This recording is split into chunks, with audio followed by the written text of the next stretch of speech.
Hello everybody, welcome back to one of my videos.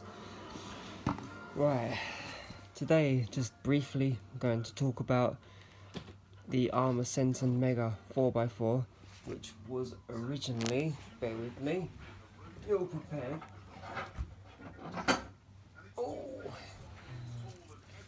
originally a brushed version. What's that? You want it? Yeah? Come on.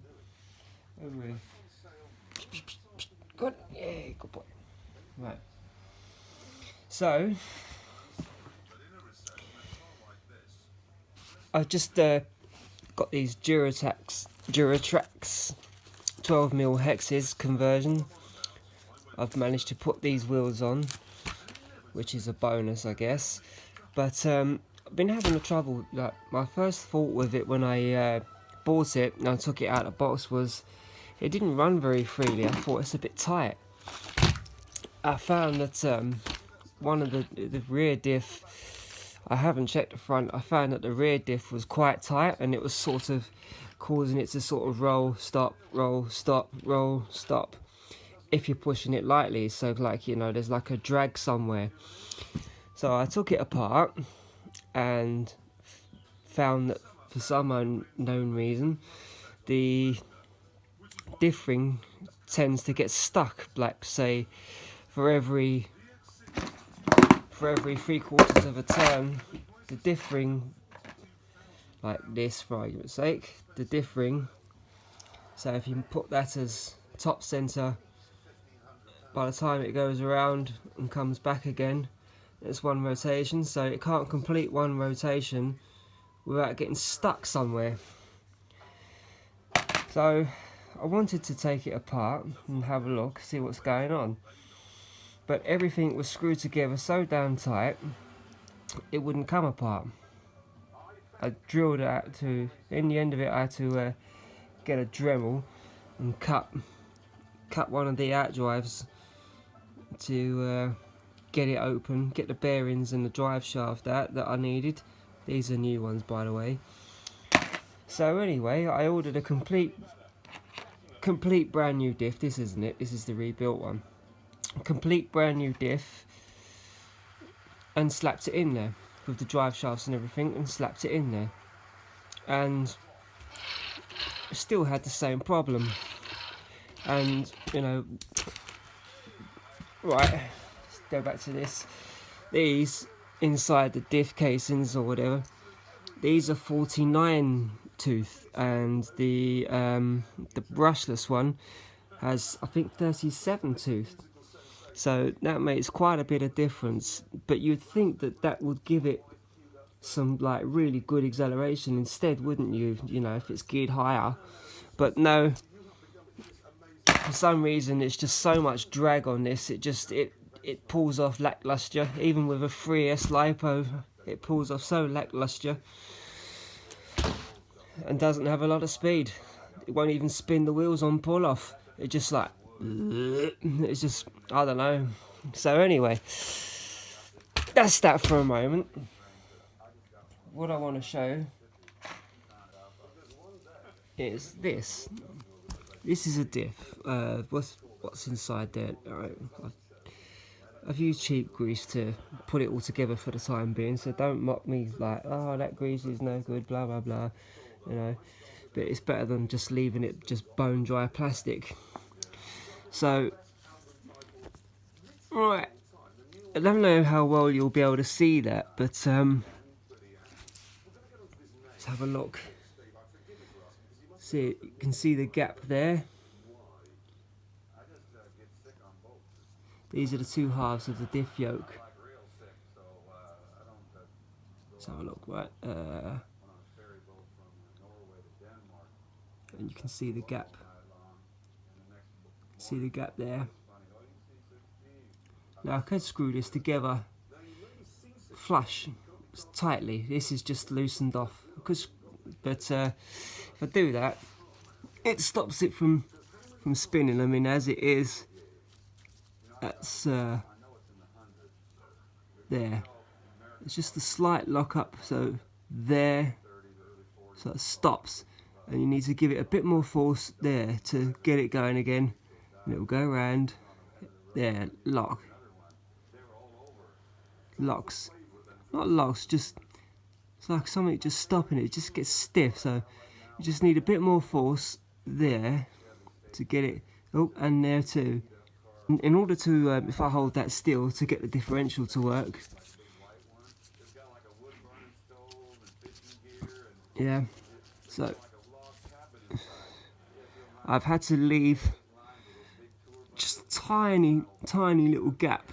I can't screw this, the diff case in itself, these screws here. Oh, it's difficult. These screws here, I can't screw these down fully, otherwise it won't let that turn, which means that you've got no hope whatsoever of putting silicone oil in there. And even as it stands, this is just like cheap thick car grease from the car accessory shop, but even as it stands, that will seep out from underneath the gasket inside, so it's a real nuisance. So what I'm going to do, if I find the right screwdriver, so what we're going to do,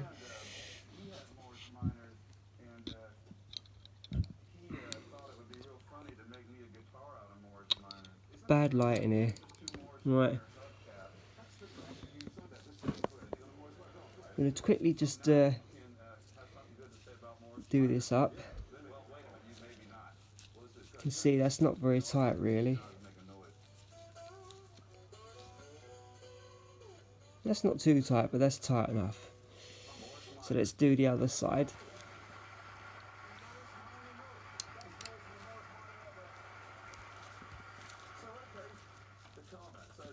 So we're just tying that up. It's not too tight, it's just closing the gap so there's no gap. Yeah, it's not really tight, it's just literally where it first bites, where it's just like, you know, not going to turn without a lot of force. So that's that. So now you can see that the casing itself is closed. Yeah, it's a bit more of a snug, see there, it's a bit more of a snug fit. That's just closed properly.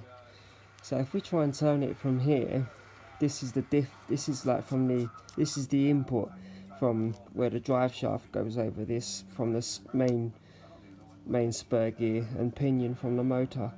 So if we just try and turn that now, see it'll go free a little bit. Now here, stiff as anything. Right, so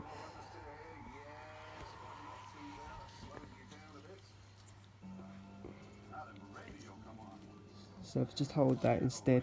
It's really, you can't imagine, like, you know, on camera how much force is needed to turn that.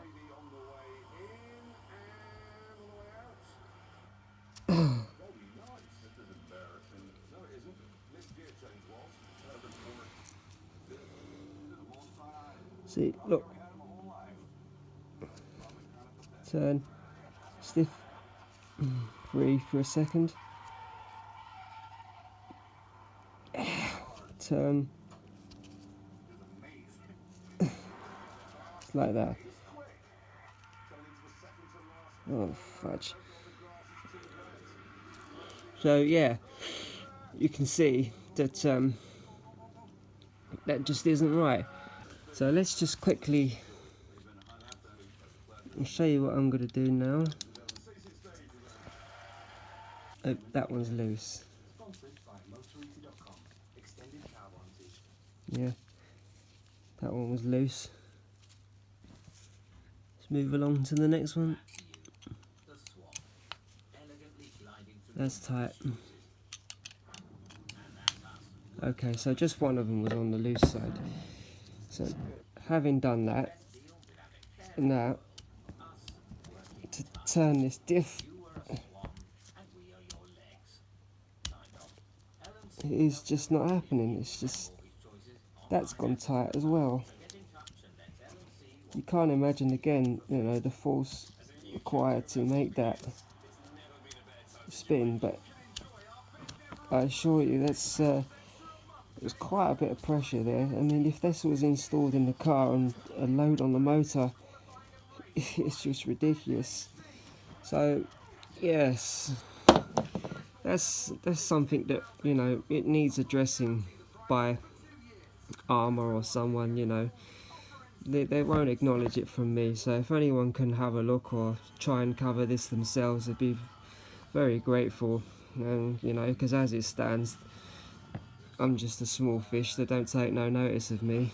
So with that, I'm going to say thanks for watching, and cheers, bye.